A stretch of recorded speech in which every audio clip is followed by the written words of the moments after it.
చాలా హృదయ విదారకమైనటువంటి దృశ్యాలు అక్కడ కనబడుతున్నాయి. మా ప్రతినిధి సాయి సిద్ధంగా ఉన్నారు. సాయి, ఏంటి పల్నాడు జిల్లా బోయపాలెం దగ్గర ఈ ఇన్సిడెంట్కి సంబంధించి అప్డేట్స్ ఏంటి? అసలు ఈ ప్రమాదంలో తప్పు ఎవరిది? ఎందుకు ఆ లారీ రాంగ్ రూట్లో వచ్చి ఈ లారీని ఢీకొట్టాల్సి వచ్చింది? ఏదైనా నిద్రమత్త లేకపోతే ఇంకేదైనా కంట్రోల్ చేయకపోవడం, స్పీడ్ కంట్రోల్ చేయకపోవడంతో డివైడర్ దాటి వచ్చింది అనుకోవాలా? సో పోలీసులు ఏం చెప్తున్నారు? మనోజ్, ఏదైతే పత్తిపాడు నియోజకవర్గం పరిధిలో వచ్చేటటువంటి బోయపాలెంలో ఉదయం సమయంలో ఘోర రోడ్డు ప్రమాదం అని చెప్పొచ్చు. ఈ పేపర్ లోడ్ తో ఒక లారీ ఇటు గుంటూరు వైపు నుంచి ఒంగోలు సైడ్ వెళ్తున్నట్టు తెలుస్తుంది. ఈ నేపథ్యంలో ఆ లోడుగా ఉన్నటువంటి లారీ ముందు మరో లారీ బ్రేక్ డౌన్ అయిపోయి ఆగిపోయినట్లు పోలీసులు గుర్తిస్తున్నారు. దాంతోనే ఈ ఆ లారీని తప్పించడంలో పక్కన ఉన్నటువంటి రోడ్లోకి రావడం, ఆ డివైడర్ ని కూడా గుద్దేసి ముందుకు వెళ్ళిపోయినట్లు తెలుస్తుంది. అయితే ఇటు ఒంగోలు నుంచి గుంటూరు వచ్చేటటువంటి బండలు, అంటే నాపరాల బండలతో వస్తున్నటువంటి మరో లారీ ఏదైతే ఉందో అది వెంటనే కంట్రోల్ అయ్యేటటువంటి పరిస్థితి లేకపోవడంతో ఈ పేపర్ లారీని గుద్దుకున్నట్లు కూడా తెలుస్తుంది. ఒక్కసారిగా 2 లారీలు గుద్దుకోవడంతో రెండిట్లో కూడా హెవీ లోడ్ ఉంది. ఆ హెవీ లోడ్ ఉన్నటువంటి నేపథ్యంలో ఆ రెండు కూడా ప్రెజర్ కి లోన్ అవడంతో ఆ నాపరాళ్ళు ఒకళ్ళపైకి ఒకళ్ళు రావటం, అవి వెళ్ళి కూడా ఇంజిన్ల పైన పట్టడంతో ఒక్కసారిగా కూడా మంటలు చెలరేగినట్టు చెప్తున్నారు. అయితే మంటలు చెలరేగినటువంటి వెంటనే కూడా స్థానికులు అప్రమత్తమయ్యి అక్కడ ఉన్నటువంటి స్థానికంగా ఉన్నటువంటి ఫైర్ డిపార్ట్మెంట్ కి వాళ్ళైతే ఫోన్లు చేశామన్న విధంగా చెప్తున్నారు. కొంత ఫైర్ డిపార్ట్మెంట్ వాళ్ళు రావడం లేట్ అవడంతోనే పూర్తిగా 2 లారీల్లో ఉన్నటువంటి మనుషులు సజీవ దహనమైనట్టు చెప్తున్నారు. ఈ పేపర్ లోడ్ లారీలో 3 ఉన్నట్లు కూడా గుర్తిస్తున్నటువంటి పరిస్థితి ఉంది. ఎదురుగా వస్తున్నటువంటి నాపరాయి లాడు ఏదైతే ఉందో ఆ లారీలో డ్రైవరు, వీళ్ళు మొత్తం 4 ఒక్కసారిగా సజీవ దహనం అయిపోయారు. అయితే అలా పేపర్ లారీ నడుపుతున్నటువంటి డ్రైవరు అక్కడ అందరినీ పిలిచేటటువంటి ప్రయత్నం చేసినట్టు కూడా స్థానికులు చెప్పారు. నన్ను ఎలాగోలా బయటికి తీసుకుందండి, నాకు పిల్లలు ఉన్నారంటూ కూడా అతను ఆర్తనాదాలు చేసినప్పటికీ ఆ లోడు లారీ ఒక్కసారిగా ప్రెజర్ గా గుద్దడంతో కింద ఉన్నటువంటి పార్ట్ ఇరుక్కుపోయినట్టు కూడా స్థానికులు చెప్తున్నారు. ఆ డోర్ ఓపెన్ చేసే పరిస్థితి లేదు. దాంతో పాటు ఆయన ఇరుక్కుపోయినటువంటి నేపథ్యంలో బయటికి చాలేకపోయామనే విధంగా కూడా స్థానికులు చెప్తున్నారు. దీంతోనే ఒక్కసారిగా మంటలు చెలరేగటం, అటువైపుగా అంటే ఎంత దారుణమైనటువంటి పరిస్థితి అంటే తన ప్రాణం పోతుందనే విధంగా అతనికి తెలిసిపోయినటువంటి పరిస్థితి. ఆయన పక్కన ఉన్నటువంటి 2 క్లీనర్లు వాళ్ళు మంటల్లో తగలబడిపోతుంటే ఈ పక్కన ఉన్నటువంటి డ్రైవరు ప్రత్యక్షంగా చూసి ఆయన కూడా ఆ మంటల్లోనే సజీవ దహనం అయిపోయినటువంటి పరిస్థితి అయితే ఈ యాక్సిడెంట్ లో క్లియర్ గా జరిగిందనే విధంగా స్థానికులు చెప్తున్నారు. అయితే నాపరాళ్ళ లోడ్ లో వచ్చినటువంటి డ్రైవర్ మాత్రం ఢీకొనడంతోనే ఒక్కసారిగా నాపరాళ్ళు వచ్చి అతని పైన ప్రెజర్ గా పట్టడంతో అతను ముందు చనిపోవడం, తర్వాత మంటలు చెలరేగడం, తర్వాత వీళ్ళు 3 సజీవ దహనం అయిపోయినటువంటి పరిస్థితి. ఏదైనా జరిగినటువంటి సంఘటన పైన మాత్రం స్థానికులు తీవ్ర ఆవేదన వ్యక్తం చేస్తున్నటువంటి పరిస్థితులు ఉన్నాయి. ఇక్కడ ఎవరిది తప్పనేది చెప్పలేనటువంటి పరిస్థితి. ఎందుకంటే ఒక లారీ బ్రేక్ డౌన్ అయిపోయింది,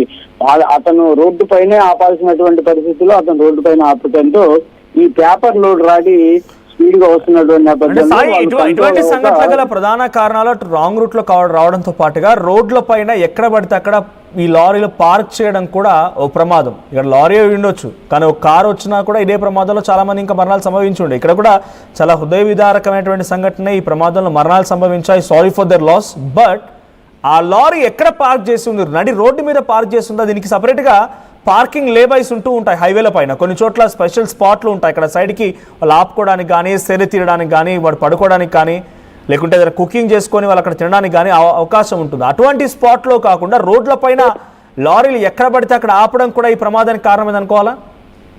అంటే ప్రధానంగా కూడా మనోజ్, గుంటూరుకు సంబంధించి NH16 ఒకసారి పరిశీలిస్తే ఓపెన్ ఏరియా ఉన్నటువంటి ఏరియా చాలా తక్కువగా ఉంటాయి. ఈ రోడ్డు పైన ప్రయాణం చేస్తుంటే రోడ్డు పైన ఆపుకోవాల్సినటువంటి పరిస్థితి ఉంటుంది. ఏదన్నా ఇబ్బందికర పరిస్థితులు ఉంటే ఆ జాతీయ రహదారి వెంటే ఆపుకోవాలి. లేకపోతే ప్రత్యేకంగా వాటికి ఆపేటటువంటి ప్రాంతాలు 1-2 మాత్రమే అవైలబుల్ లో ఉంటాయి. మిగిలిన ప్రాంతం అంతా కూడా రోడ్డే ఉంటుంది. ఎక్కడన్నా ఇబ్బందిగా ఉంటే కంపల్సరిగా అదే రోడ్డు పైన పక్కన ఆపేసుకోవాలి.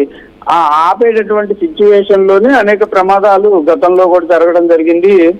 కరెక్ట్ గా చెప్పాలంటే 2-3 నెలల క్రితం ఒక సుమో వేరే ప్రాంతం నుంచి వస్తూ రోడ్డు పైన ఆగపడడంతో ఒక ప్రైవేట్ ట్రావెల్స్ బస్సు గుద్ది మొత్తం కుటుంబం మొత్తం చనిపోయినటువంటి సంఘటన. ఆ తర్వాత వరుసగా ప్రమాదాలు జరుగుతున్నటువంటి నేపథ్యం ఉంది. ఎందుకంటే జాతీయ రహదారి NH-16 అనేది చాలా రద్దీగా ఉన్నటువంటి పరిస్థితి. దాన్ని ఇప్పటి వరకు 14-15 ఏళ్ల క్రితం ఎప్పుడో ఎక్స్టెన్షన్ చేశారు, కానీ ఈ మధ్యకాలంలో దాన్ని విస్తరణ చేసినటువంటి పరిస్థితి లేదు. అప్పుడు పరిస్థితులకి ఇప్పుడు పరిస్థితులకి చాలా తేడా ఉంది. అమరావతి ఏర్పడటం, ఈ చుట్టూ కూడా ఎక్కువగా లారీలు అనేది వస్తూ వెళ్ళడంతో మరింత ట్రాఫిక్ ఏర్పడినటువంటి పరిస్థితులు ఉన్నాయి. ఉదయం సమయంలో కానీ రాత్రి సమయంలో కానీ ఆ రహదారి గుండా వందలాది లారీలు వెళ్తా ఉంటాయి.